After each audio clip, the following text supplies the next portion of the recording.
Hi hello welcome to random thoughts. ఇవాళ సిరివెన్నెల గారి మరో పాట గురించి మాట్లాడుకోబోతున్నాం. అది స్వర్ణకమలం సినిమాలోని కొత్తగా రెక్కలొచ్చిన పాట. ఈ పాటలో మొత్తం పల్లవి నుంచి రెండో చరణం ముక్తాయింపు వరకు పూర్తిగా అన్ని లైన్స్ చాలా అద్భుతంగా ఒద్దికగా ఒదిగిపోయి ఉంటాయి.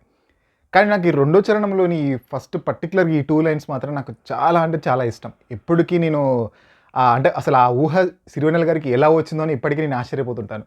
ఎంత మెటఫరిక్గా ఉంటుంది చూడండి. వెదురులోకి ఒదిగింది కుదురులేని గాలి, ఎదురులేక ఎదిగింది మధుర గానకేళి. వేణురాగాన్ని ఇంత అందంగా ఇంత మెటఫరిక్గా చెప్పారు చూడండి. గాలికి రాగానికి మధ్య ఉన్న లింక్ని ఇంత అందంగా చెప్పచ్చా అంటే సిరివెన్నెల గారి లాంటి ఒక మంచి కవి చేతిలో పడితే అంత అంత అందంగా అక్షరాలు ఉంటాయా, అంత అందంగా పదాలు ఒదిగిపోతాయా అనిపిస్తుంది. వెదురులోకి ఒదిగింది కుదురులేని గాలి. గాలి ఏంటి? గాలి సహజ లక్షణం ఎక్కడ కుదురుగా ఉండదు, అది వ్యాపిస్తూనే ఉంటుంది ఎక్కడైనా కానీ వెదురు ఇంత ఎక్కడైనా వ్యాపించే గాలి మాత్రం ఒక వెదురులోకి, అంటే పిల్లల గురవి వెదురుతోనే తయారు చేస్తాం కదా, ఆ పిల్లల గురవిలో మాత్రం ఒదిగిపోయిందంట. ఆ ఒదిగిపోయినప్పుడు ఎదురులేక ఎదిగింది మధుర గానకేళి అంటారు.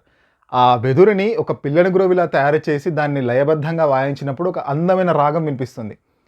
అంటే మధుర గానకేళి, అంత కుదురులేని గాలి కూడా వెదురులో ఒదిగిపోయి ఒక మధురమైన గానాన్ని వినిపిస్తుంది. ఎంత విచిత్రమో కదా అని చెప్పడం అనమాట. అంటే ఇక్కడ ఎంత మెటఫరిక్గా అండి అసలు. ఆ తర్వాత కూడా యమునా తరంగాల అని అక్కడంతా ఆ రెండో చరణం మొత్తం కృష్ణతత్వం గురించి ఉంటుందన్నమాట.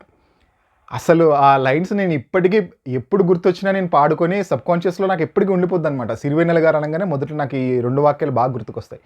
సిరివెన్నెల సీతారామశాస్త్రి గారి ట్రేడ్ మార్క్ ఇది అని చెప్పుకునే 2 లైన్స్ అనమాట ఇవి. మన తెలుగు పాటల్లోని ఇలాంటి మరెన్నో ఇంట్రెస్టింగ్ లైన్స్ గురించి ముందు వీడియోలో మాట్లాడుకుందాం.